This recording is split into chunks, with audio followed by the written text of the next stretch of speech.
তাহলে আগামী সংসদই যদি দায়িত্ব নেয় 2 বছর পরে তারা এটা বাস্তবায়ন করবে, তাহলে সেই সনদের স্বীকৃতি এবং ঘোষণাপত্রের একমত হওয়ার প্রয়োজন কেন কমিশনে হলো? এটা তো সিম্পলি পুরো আলোচনাটাই সংসদে আমরা দিয়ে দিতে পারতাম। তাহলে আজকে ঘোষণাপত্র চূড়ান্ত করবার যে প্রক্রিয়া, এইটা যেমন প্রশ্নবিদ্ধ করা হচ্ছে, ঠিক একইভাবে আমরা দেখতে পাচ্ছি জুলাই সনদের বাস্তবায়ন নিয়েও কোনো সিরিয়াস আলোচনা হচ্ছে না। আমরা আমাদের তরফ থেকে বারবার বলেছি, জুলাই সনদের বাস্তবায়ন নিয়ে যদি কনক্রিট সমাধানে আমরা আসতে না পারি, তাহলে আমরা এই সনদে স্বাক্ষর করব না। যেই সনদে সম্মতির প্রশ্নে আমার দরকার, কিন্তু বাস্তবায়ন প্রশ্নে আমার মতামত থাকবে না, সেই সনদ গণ অভ্যুত্থানের সনদ হইতে পারবে না। তাই আমরা অন্তর্বর্তীকালীন সরকারকে বলছি, গত বছরের এই সময়ের সারা বাংলাদেশের আন্দোলন, লড়াই, সংগ্রামকে মাথায় রাখেন। ভুলে যায় না 24-এ কি হয়েছে, জুলাই আগস্টের এই দিনগুলোতে গত বছর কি হয়েছে, শত শত শহীদের, আহতদের, বিধবাদের কান্নায়, রক্তে কি কি আকাঙ্ক্ষার কথা বলা ছিল, এবং সেই আকাঙ্ক্ষাগুলো বাস্তবায়ন করবার জন্য আপনাদের যে দায় ও দরদের রাজনীতি করবার কথা ছিল, রাষ্ট্র পরিচালনার করবার কথা ছিল, সেইখানে আমরা যথেষ্ট ঘাটতি দেখতে পাচ্ছি। তাই এখনো সময় আছে। তাই আমরা বলছি, আহ্বান করছি এই সরকারকে, ঘোষণাপত্রের ব্যাপারে সকলের সম্মতি নেন, সবার মতামতের উপরে ভিত্তি করেই ড্রাফট চূড়ান্ত করে কালকে পাঠ করেন। তা না হলে সম্মতি ছাড়া যেই জিনিস আপনারা পাঠ করবেন, সেটা ইতিহাসের একটা ঘটনা হয়ে থাকবে, কিন্তু ঐতিহাসিক দলিল হইতে পারবে না। অতএব সেই জায়গাতে আমাদের আহ্বান ঠিক একইভাবে জুলাই সনদের ব্যাপারেও এটা এজেন্ডাভুক্ত করে আলোচনা করতে হবে।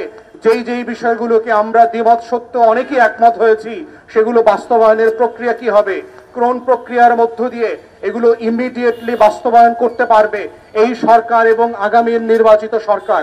এটা নিয়ে কোনো ঘাপলা করবার চেষ্টা করলে যেটা হবে, আপনারা গণ অভ্যুত্থানের বিপক্ষে গিয়ে দাঁড়াবেন, 1400 শহীদের বিপক্ষে গিয়ে দাঁড়াবেন, যেটা এই আগস্ট মাসের 4 তারিখের 5 তারিখের কার্যক্রম হতে পারে না।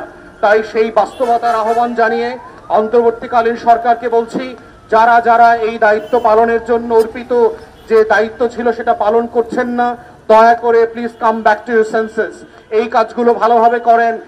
দরদের এবং দায়ের যে রাজনীতির দায়িত্ব আপনারা নিয়েছেন, সেটা ডিসচার্জ করেই আপনারা ক্ষমতা থেকে চলে যাবেন, এই আহ্বান রেখেই আমার একটা সশস্ত্র সন্ত্রাসী রাষ্ট্রীয় শক্তিকে পরাজিত করেছে এবং এই বাংলাদেশটাকে নতুন করে তারা স্বাধীন করেছে।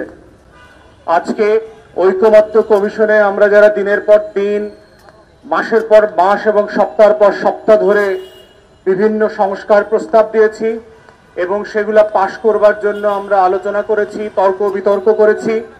আজকে সেই সনদ স্বাক্ষর করবার জন্য যে প্রায় চূড়ান্ত ড্রাফট তৈরি হচ্ছে, কিন্তু আমরা যে আলোচনাটা এখনো করতে পারিনি সেটা হচ্ছে এটা বাস্তবায়ন কিভাবে হবে।